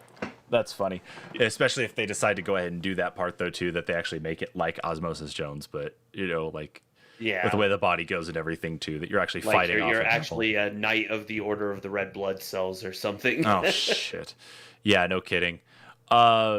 Yeah, so let's go ahead and move on to the next game here on this. And, of course, you got to kind of expect it. It's NBA 2K21. So we're looking at, NBA 2K21's coming out again, or will be coming out, of course. You think about the quality of these games. You think about how they try to be, of course, as, for a sports game, they have to be as authentic to the sport as possible. And so they're actually adding in more detail to the player characters, though, because it's not like those games play bad. It's like, what else could you really do with a sports game? Because they're going to play the same way as they did in the previous one with a few tweaks, but... Well, apparently the answer to your question is you can make the players sweat more. You could... okay. In the games, as a progression, for the next gen console, you can make the players sweat more because the players in this look completely drenched. If you look at the video, I saw that part there, and it's like, okay, that's great. I guess that's neat for the immersiveness, but I don't get it. I don't get why that's why that should be a thing for this. I mean, I don't know. I think it's trying to add to the realism, but I don't think that necessarily every player sweats like that they've been running from a bear for like 5 hours. Exactly. That's what that looked like. That is exactly what that looked like. And I'm sorry, I'm not trying to ignore you here. I thought I heard my daughter crying in the background, so I was just checking to make sure she was sleeping okay. Sorry. You're good. Yeah, it's like what's the point? Like, I don't know. I don't make this game. I don't make the decisions here with this one. I know this is one press. Someone had to make a sports announcement with who knows, with Microsoft it could be when they actually show gameplay, maybe it'll be Madden or something. But, someone had to show a sports game. Of course they're going to have sports games. I mean, they're one of the most popular titles in every game consoles library, and new ones come out every year and they consistently sell. So yeah, and I mean, with no sports right now, they got to fill the gap somewhere. Exactly. Now we're on to the next game here, which is kind of like a combination of like Spore meets Pikmin meets I guess if you want to say Jurassic Park. I wasn't sure how I felt about this one. Yeah, this one is called Bug Snacks, and so what you're seeing here is more like anthropomorphic, alive fruits and veggies that are running around. But it seems like as you eat the fruit and veggies that are running around, you actually, for some reason, change into whatever they are. I don't know what to think of it. This definitely looks like a game that my kids will play, but it has vibes of Spore and Pikmin and that in it. Yeah, I just don't understand this one. I really don't know what to think of it. Yeah, which is, it's whatever. Maybe it'll be worth checking out when it actually comes out. But yeah, it's one of those things that'll be a wait and see. Hopefully it's a cheap game though too. I would say yeah. I would say outside of course the hardware surprises though, actually finally being able to see it, is this trailer here for Demon's Souls. Man, like I'm actually surprised. We've been hearing rumors like for so long now that Blue Point was going to do something with the Demon's Souls license. Yeah. So does Demon's Souls, like I know of course Dark Souls series came out after Demon's Souls did, but is Demon's Souls just basically one for one with Dark Souls in regards to mechanics and gameplay style and that? Yes. But if I remember right, Demon's Souls was actually a little bit more difficult because when I tried it way back in the day when I initially decided that I hated the Soulsborne style game before I started playing them for real, that it infuriated me that this one aspect that every time you died, not only did you drop everything, but the world also shifted to darkness or something like that, so it became harder. That would explain why I've heard the stories about Dana breaking his controller, and yeah. So I mean, like you could potentially, if you didn't recover your souls or whatever, from if I remember right, and I could be mistaken in this, and if anyone knows better, please do correct me. But when you dropped your souls, if you didn't recover them, the game took a shift to darkness or something, and it became like almost one difficulty harder. And it was one difficulty harder until you recovered your souls, and if you didn't recover them, then it was permanently one difficulty harder. Wow. Okay. Yeah. Or something of the sort. Yeah. Okay. Wow, crazy. Like I said, I've never played Demon's Souls. I only played a little bit of Dark Souls that I have too, but okay. All right, let's hop back in here into the rest of this. I just want to make sure we're using up our time here properly. We got Deathloop, of course, which was an announcement from Bethesda. This one is kind of like there's another time loop game. It's another time loop game, which is surprising, but maybe the newer hardware allows for more of it. So this one definitely has a time loop to it, though. It looks like you're acting more as like a mercenary here to Like go a around and bounty kill. hunter versus bounty hunter or something. Exactly, like that's what the way this is all set up. That's the way this environment is set up. But it's got a lot of goofiness to it. So like I feel like when I'm looking at this, like with the bounty hunter hunting stuff, you combine the time travel together. I'm getting some like Borderlands style from it when I'm actually watching, this trailer over again. I'm feeling a little bit of it, of course, in Obsidian, or not Obsidian, but in Bethesda fashion, of course, anyway. It's going to have some of that feel too of the Fallout stuff anyway that they've worked on. But that's one I'm actually really excited to try out. I don't know about you, Kyle, but That one will be one. If I'm able to get a system at launch, or even when I do pick up a system, this will be a definite pickup. we are going to get, okay, I'm going to tell you this right now. I'm going to pause this here because I know we want to talk about this game here for sure too. I already know for a fact that when the system launches in that, I think, or at least I'm going to make this recommendation for us, is that the night that the systems launch, whether we're buying the console or not, I think we need to be there. Like, I think if there's going to be one of those big launch events or something like that, if GameStop still exists, or if we have to go to Walmart or Target or somewhere to go pick it up, or even, drive down to Best Buy, I think we should actually be there and doing a live stream while we're waiting to pick up, whichever consoles they are. That would be cool. I think we should, because it's like all you need, like, I'll take my phone, I'll just sign in to the, I won't be able to do a multi-stream, so we'll just have to pick one platform.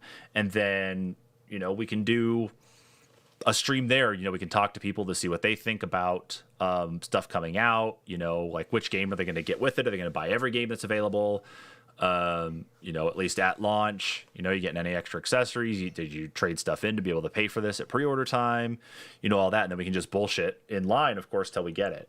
Because my plan, of course, is when that releases, I'm probably going to take the next couple days off to binge, like, hard.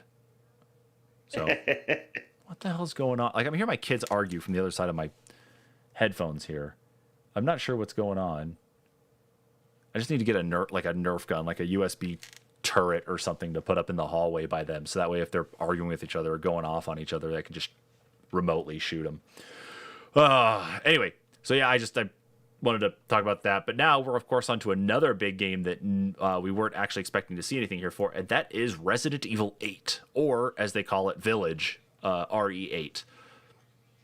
So this looks like this is a definitely a direct sequel, or not necessarily a direct sequel, but a sequel to Resident Evil 7 in the... I hate the bathrooms right there, Kyle. I swear to God.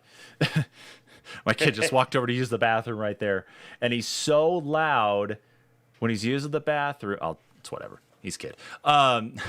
So yeah, this looks to be just a, not necessarily like a direct sequel per se. I didn't play 7. I'm not doing very good with horror games anymore. But this looks like it's just coming right off of 7, and it's that's the crazy thing is it has a 7 aesthetic, but you see Chris at the end of the trailer, and they're taking this whole new turn with it.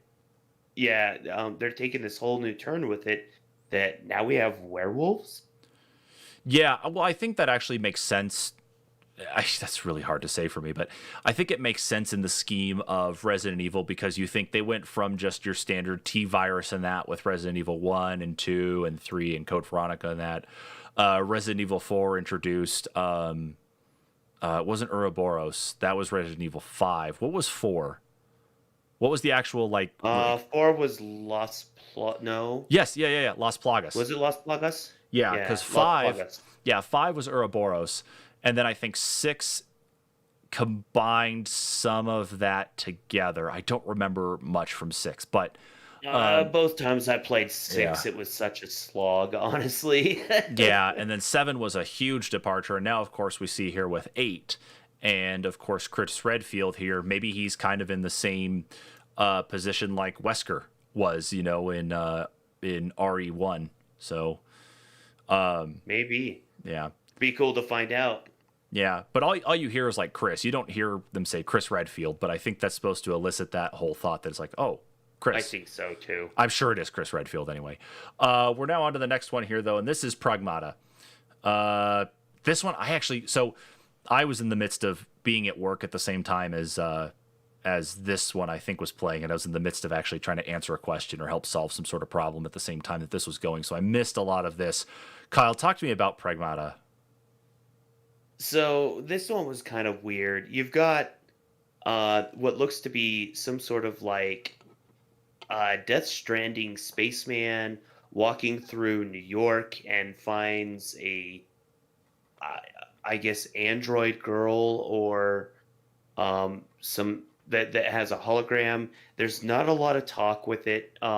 It just they pick up, they go to the moon, Mm-hmm. and that's pretty much it. I mean, visually it Okay. looks really cool, but I think once again this is game studios going, we can do something, we can tell stories that they can only do in movies because Hideo Kojima did it with Death Stranding. Right, and because that was the first time I actually got to see the trailer. Like as soon as I signed, like what was it? I had to go take care of the question or whatever it was really quick. I saw the spaceman or whoever he is walking down the street there in the suit. Had no idea. And as soon as I came back, this was the last thing I saw was the actual logo, and so I didn't catch any of the rest of it. And again, this is a TLDR video here that The Verge put together. So this is not the full trailers itself. Like the actual stream was almost 2 hours. So if you want to see what the full trailers looked like itself, just go onto YouTube and just look up the PlayStation 5 stuff. But I think you're right, though. I think that this one is going to be one of those that actually falls in line with kind of the weirdness that Death Stranding was. Yeah, because and At least it looks like I like said, it. Death Stranding. Hideo Kojima showed the industry that you can do anything you imagine if you really want to. It doesn't have to be a movie. It can still be interactive, and it can still be enjoyable to some level. And Right. it doesn't matter how weird it is. There's always going to be someone that's going to play it or be interested in it. So Mm-hmm. go forth with your ideas. Yeah. And I think we're seeing a lot of game companies do that now. Yeah, and which is great. That I think that we're not really restricted by technology as much anyway. Very true. Yeah, that it's like compared to not necessarily even last generation. Like let's go back another generation. Like let's go back to kind of like let's go back to the Xbox One and the PlayStation 4 when they first launched. And of course we had the refresh with the Xbox One X and the PlayStation 4 Pro. That I think it I think those necessarily had the technical capabilities to at least give us some good high quality games, but I don't think everything was there yet. At least not until the PlayStation 4 Pro and the Xbox One X came out, where they really refreshed a lot of things. Well, that, and you got to think though, a lot of these games are possible because of solid state hard drives, because you've got the ability to pull the data so fast Mm-hmm. to be able to run it, to make it look good, to make it be playable, to Mm-hmm. be able to make the story work. Exactly. You've only got to be able to go so far, but I think because of the age of technology that we're in right now, even if We're these finally starting to be able to do that. Yeah, and I wonder, like, okay, so I got so we're on the last trailer of this video here from The Verge, and it's the new Horizon game. So Horizon 2 Forbidden West, the sequel to Horizon Zero Dawn. I think I think the biggest thing is that ray tracing is going to be a big part of the way these games, render anyway, of course, because ray tracing is the new thing for a lot of the real time lighting effects and that, and the real time, lighting reflections and that across the entire environment. But I wonder if games don't make use of ray tracing and still look really good. I wonder if, we're going to see even more power being able to be thrown at some of these games to allow for even more interactive environments, more in-depth levels of content. Are we going to see maybe a step up with that? Right. But yeah, I mean, like I think, out of the big games, of course, that we've seen really so far, like that we've seen out of everything that's been announced, all that's been shown here, of course, it doesn't say if everything here is going to be PlayStation exclusive. We know for certain that NBA 2K21 is going to be multi-platform. We know that Godfall at least was shown off for, at least I thought it was shown off for the Series X back during Game Awards when the Series X was first announced. And Resident Evil's been Resident Evil, multi-platform for a while now. Yeah. Horizon has even just made announcements that they're going to computer, so we could possibly even see Horizon 2 Forbidden West go to computer. But if we do, that probably won't be until like obviously late 2021, 2022, and maybe even 2023. Exactly. So I'm going to bring up this picture here because the last thing we really need to talk about is the hardware. I just got to do this right here because this is being a pain in the ass. All right, so let me go ahead and open up the Chrome capture here. So Kyle, let's kind of talk about the PlayStation 5 hardware that's finally been shown off. So we have two versions of the PlayStation 5 that are going to be coming out what appears to probably be the same time. And it's actually very interesting because, Kyle, I don't know if you know this or not, but this is the true first all-digital PlayStation to ever exist since the PlayStation first came out. That is true. But yeah. I also want to point out that since you've brought up the image, that looking at the two systems and seeing the digital one on the right, you look to the left and see that PlayStation with the disk drive, and the disk drive almost seems to be an afterthought to me. I actually agree with you on that one, especially. Like, I'm looking at... Like, I looked at that, though, too. And there was some discussion. Like, we actually had a kind of like a work thread going on for this live stream, and we were talking about this, too, when this came out, is that the disk drive just does not look right. It does seem like it was an afterthought. Let's face it, Sony... They're the proprietors of Blu-ray technology. They came up with it. Yeah. This is going to be the cheapest way to get a 4K Blu-ray player. I don't know if Sony came up with Blu-ray, but I thought they were. I thought they were. Let me look here really quick. I'm not going to argue with you. I just want to confirm anyway. Let's see. Blu-ray Disc Association. They're the consortium that develops and licenses Blu-ray disc technology. 9 leading electronic companies. So Sony was one of them, but it also include Panasonic, Pioneer, Philips, Thomson, LG Electronics, Hitachi, Sharp, and Samsung.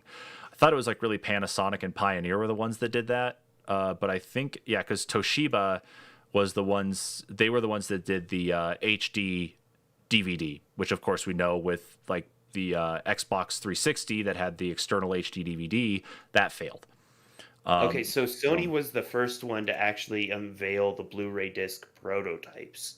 Okay. So it wasn't just... Okay, so what we know now is that they helped develop it, but they were the first ones to show it off, and I'm sure, of course, it was in conjunction with leading up to the PlayStation 3. Right. But yeah, so let's talk a little bit about the hardware that we're seeing here, of course. All the specs have already been talked about. All of the... it's been talked about to death. If you guys want to go talk about specs, there's a whole video that was released back in like January or February that talked about it. And I'm going to be perfectly honest, it's a snooze fest, especially as an engineer, because that's what it's built for, is for engineers. But the shape is interesting, especially for a PlayStation, given the fact that, even the rounded off shape of the PlayStation 3 wasn't as far-fetched as like something that we're seeing here, because the PlayStation 4 went back to more of like the boxy angular, and now here we are with the PlayStation 5. And Kyle, I actually need to bring up your picture that you sent me. I think it's funny because I want to say it was PC Master Race on their Reddit and their Twitter and stuff has been touting it as the router. Okay. All right. So you have the Xbox is the mini fridge, and you can put the router on top of it if you need. Mm-hmm. Yeah. So let's take a look here. So I've got that image that you actually sent me here through Facebook as we talked. Let me. I'm gonna shrink my camera down here just a little bit, so that way we could give a better. Actually, you know what? No, we're gonna leave it the same size. I'm just gonna put it way out of the way here for right now. Actually, you know what? That's a pain in the ass part here. So I'm just going to move it. All right. So I got the camera out of the way because this was definitely not helping here on this part. But yeah, I got your picture up right now that you sent me, and it's actually showing the scale and size of the consoles versus each other. And what of course it's doing is it's actually using the standards of course, the size that you actually see for ports. So you're talking about the size of the PlayStation, like the actual USB ports, which is a standard. And you're talking about the size of the ports or the size of the disk drives, which if this is to scale, makes the PlayStation 5 tall as hell. I mean, you can't really fight that. Massive. No, yeah, exactly. It's like you look at the size of this thing, and you're talking. Well, even you think about width in comparison to like some of the wider consoles, being the PS3 original and the Xbox One original. It's right on par. At least at its widest point with the disc tray. It's actually wider, I think, than both of those slightly. Yeah, it really looks like it. I mean, we know that the Xbox Series X is boxier anyway because of the way they designed the cooling for it. Right. But yeah, the rest of it though is just bizarre. I'm gonna bring up this other picture. The other thing that I want to point out, because of a picture you had sent after I had pointed out that they had shown it in the stream, is that the PS5 will be able to lie down. Now, the one thing the one thing that I found extremely odd about the fact that it can lie down, and there we go. People with the Xbox stream were freaking out because they thought the Series X was going to be a system that can only stand up. It can lie down as well. Right. Major difference is the PS5's disc tray is going to be on the bottom of the system. I think this is the first time we've ever seen this with a console. Yeah, because of course a lot of it really comes down to the design itself, more so emphasizing the kind of where they actually have to put the hardware at, because you think disk drives, especially like if you open up an original Xbox One, that disk drive is still the same size as one that you would have put into a computer normally. Now that they can get thinner anyway, and have been getting thinner, if you look at laptop drive bays, I guess it kind of makes sense. Maybe it does in the grand scheme of cooling for the PlayStation 5, but here's this too. It's weird. Because the way the system is shaped, and you see how it's split between the white and the black. So this is obviously going to be where a lot of the venting is occurring. So standing up, that makes sense. Heat rises. There's going to be fans also helping push that heat to rise out of the console. When it's laying down like that, heat is still going to be rising up. It will be pushed out of the side of the system. However, you're going to still have some heat that resides in the bottom of this, or in that part of the system, because of the way it's standing. So do you think that as a part of this, do you think we're going to experience some overheat issues with the PlayStation 5? I think you're going to have people that, because there's always going to be that one guy that leaves his system on 24/7, you're going to hear about at some point someone having issues with warp disks, or possibly disks breaking apart in their system. That's actually a big thing. Maybe that's why they put it lower, is to kind of anticipate that the lower it is, the less they have to worry about with heat. But the biggest difference that we have, I think because of where your disc is still going to be sitting, it's going to be sitting in the middle. It's not going to be sitting on top where, the heat is going to be still sitting there, but it's right on top. It's still going to have, all the rest. It's not going to have all that hardware on top of it that's going to be hot too. Yeah, and you think a lot of entertainment centers anyway are pretty well closed off, so you're going to run into. I think the Xbox Series X has got it right with the way thermals are going to be, because the whole point of the thermals is that it's got a fan on the bottom to pull the air in from the bottom and push everything out the top. So even when it goes on its side, you're still going to have a fan that's going to pull from, if I'm looking at this, you're going to have it pulling from the left to the right. Yeah, and I think that's better because they're larger open grills, especially when we look at the back of it. There is some venting on the back, but it looks like that's more of just a secondary venting grill, and that's it. But the primary venting is going to be from the bottom to the top, or of course from the left side to the right side. But that being said, also, we haven't seen an image of the back of the console, so I don't know where the fan intake placement and what size millimeter fans we're going to be looking with In at the Series inside X or the PS5? in the PS5. Oh no, yeah, we have not seen. We probably won't see internals until they actually do Right. the Or until they even do an tear down. image of the back of the console to see what the air intake looks like, because I imagine it's going to have the air intake at the back bottom of the console because of the placement of the disk drive.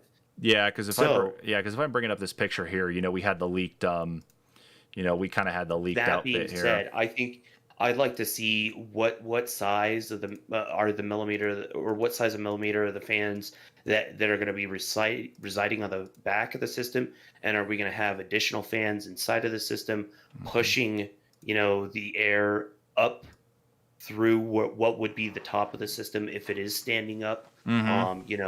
But we won't. I imagine we won't actually see that until we see some people on YouTube do breakdowns, or Sony decides to come out the gate and do what Xbox did and invite someone over and says, hey, come take apart our console. Yeah. So I've got the picture up here. Of course, we're looking at the back of the Xbox Series X, which shows off the 2 USB ports. We've got a gigabit Ethernet port. We've got the new SSD expansion slot, HDMI out, and power.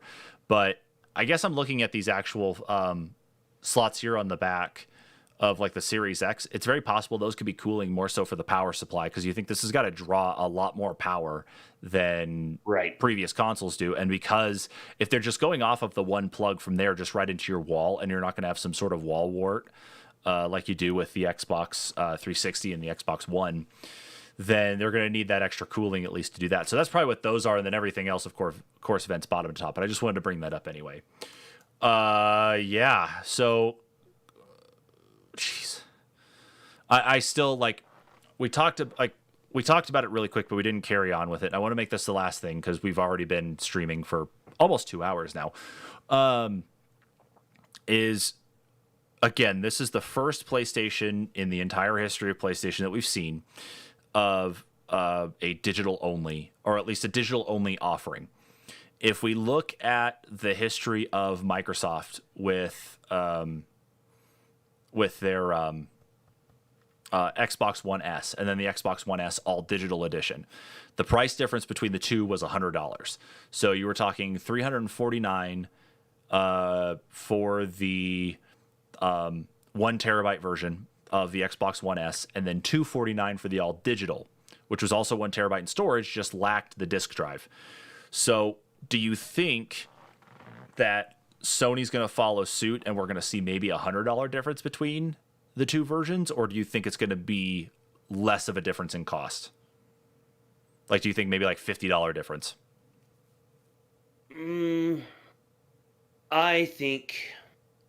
Honestly, I think as long as it is well, no, it will have to be because it'll be a 4K Blu-ray player.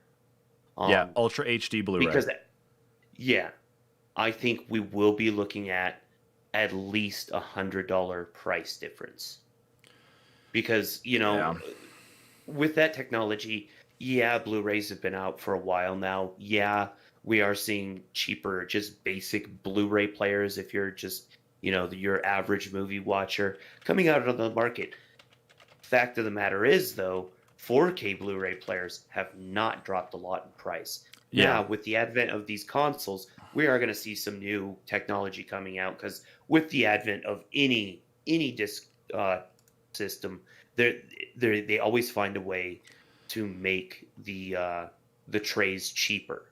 Yeah, so like I'm looking right now at Amazon here. I'm not going to share the screen, but I'll just at least drop this really quick. So like a Ultra HD Blu-ray player with this is an Amazon's choice from LG.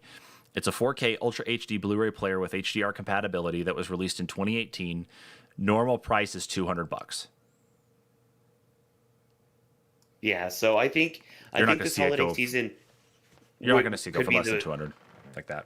Yeah, well, I think this holiday season could also be the time that last holiday season we saw the 4K TVs, on sale for, crazy good deals. So Right. this holiday season, maybe we'll see, the um the 4K Blu-ray players that, are coming out that are between 80 and $120, that are actually decent, that'll hold up for a little while. And that's just the industry moving, showing that Sony is going to, have that price difference as well. So But my I only don't know. concern, of course, on Sony's front anyway, is that, remember, they ate a lot of the cost of the PlayStation 3. How much, especially in this day and age with R&D costs and coronavirus going on in that, how much are they willing to lose per console if they end up having to take a loss? Especially on the digital I front. Like, I actually see the digital one being axed well before the disc version. I could see that as well, but to the same aspect, I have a feeling that a lot of the games are going to you're going to see a lot of not developers, but publishers go more towards the digital front, because we're going to be having a lot more games that are coming out that are over 100 gigs in size, over 150 gigs in size. So they're not going to want to opt to do, 2, 3 Blu-rays. Yeah, that they'll have more compression and whatnot, but it's going to be way easier to release, oh, here's like, some content to install that's the base program. Then you have to download everything else, and your disc is just a key. I'm not in the same ballpark with that one. Like, I really hope that's not the case, because now you're starting to kind of lean into what Microsoft was trying to do with the Xbox One when they announced that in 2013. If you Well, remember, no, I'm thinking more like you think Nintendo games, how they've released uh Borderlands, for instance. right? There's only so much that's on the card. You buy the game, and like, I think only the videos are on the card, and you actually have the card is basically, it's your way to play. So I mean, if you sell the card, then you're screwed. Yeah, You'll still have all that content that you have to delete, but that that's true. card allows you to download all the game in order to play it. Yeah. So I think we may be seeing some more of that, just because you're going to have maybe there's going to be a lot more people, especially with games like Pragmata, and that go off that crazy, goofy, you can tell whatever story you want, even if it, should be a movie instead, you know, that it's gonna be for those people, Yeah, I agree. I agree. But I will say though with this, and this is I think we're like, I'll finish off on, at least on this part here, Kyle. Or at least my last thing thinking about the PlayStation 5 exactly is that I will, if the digital version ends up being a version that is not cost prohibitive, like, of course, we're talking about the potential value of the Xbox Series X and the PlayStation 5 being around $600 each. If the digital version ends up actually having that cost savings built into it, and the elimination of the Ultra HD Blu-ray drive drops the cost down significantly, then I will probably end up owning both consoles in this next generation. Yeah. Well, and here's my final point to bring up too, is the reason I say that you may be using the disc as an unlock key, essentially, and it may just house videos. And it may be the discs, they'll be bigger in size, but the videos are going to be bigger too. So maybe it'll only be able to house the videos. The system is going to have that expansion slot, or they've talked about the possibility of having these cartridges that are hard drives that you just plug into the system and go. So I think they're also maybe trying to feed into that as well. Maybe. It's very, very possible, especially like on the Series X part, because the actual expansion drives are literally Seagate NVMe SSDs that just plop right into the back. So maybe. Yeah, and we haven't seen it yet, but Sony's also talked about some sort of expansion slot and expansion drives that you would be able to buy at the store like that. And there have even also been people that have maybe surmised that there's a possibility that they could put out drives that just have a game on them, but you also have the ability to put other games on them as well. So my thought on that specifically, because I mean we've gone on streaming so long, I just want to make sure this is brought up. I think Microsoft and Sony's route, at least right now, is that you have the ability to at least expand the storage that you need. If you need to do it, you could expand the storage. But I don't think you're going to get. I don't know if we're at that point yet, of course, and I don't think we'll start hearing till the consoles actually are closer to being released. So I'm talking maybe like October, what those additional expansion drives are going to do. I'm thinking on the Xbox front, I'm thinking it's just going to be strictly storage and that you're not going to have any access to the rest of the internal storage. You're just going to have to deal with expanding via those little SSD cards.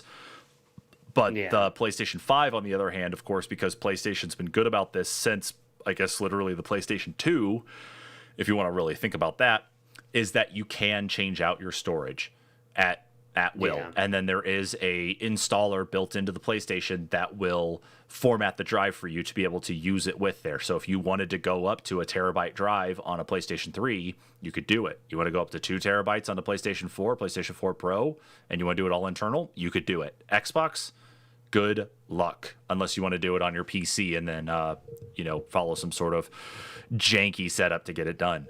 But well, with the Xboxes, they did have those like plug-in systems that were kind of wonky, but yeah. Let's not get into that one now. You can put a full-size hard drive into them, but that's the whole discussion for another day. Yeah, exactly. So that was everything really, of course, in the news, and of course, it was a lot to talk about because we talked to you guys for 2 hours on this. The majority of it, we should have just stuck with PlayStation news, just little quips about everything else. Of course, our announcements took up a little bit of time there too. So anyway, with all of that, Kyle, again, thank you so much for joining me as usual, dude. Truly appreciate it. Absolutely. And of course, for all of you who tuned in and are watching us and are still watching us now, thank you so much for dropping in here and, of course, contributing to the stream. Don't forget to check out our podcast, of course, anchor.fm/the-npcs-podcast. That's going to get you links to every other platform that we're on. Follow us on social media, on Facebook if you're watching us there, on YouTube. It's not really social media, but, whatever. We're on here anyway. And Twitter. If you do go to our YouTube page, of course, you're watching us here on YouTube, hit that subscription, the subscribe button and the notification bell so you'll know at least when we go live and when we do have videos get posted. And lastly, of course, don't forget to check out what we talked about in the beginning about our listener support, where you can subscribe to our podcast for as little as 99 cents a month. That's through anchor.fm/the-npcs-podcast/support. And you can go there, you can subscribe. We're working on bonuses, trying to sort out exactly what to do for our subscribers. At least as of right now, you will get a mention in our podcast as we record them in the week. And, we'll work things out and start sharing that out as we get there. So thank you so much, everybody, for tuning in. We will catch you all in the next stream. Later.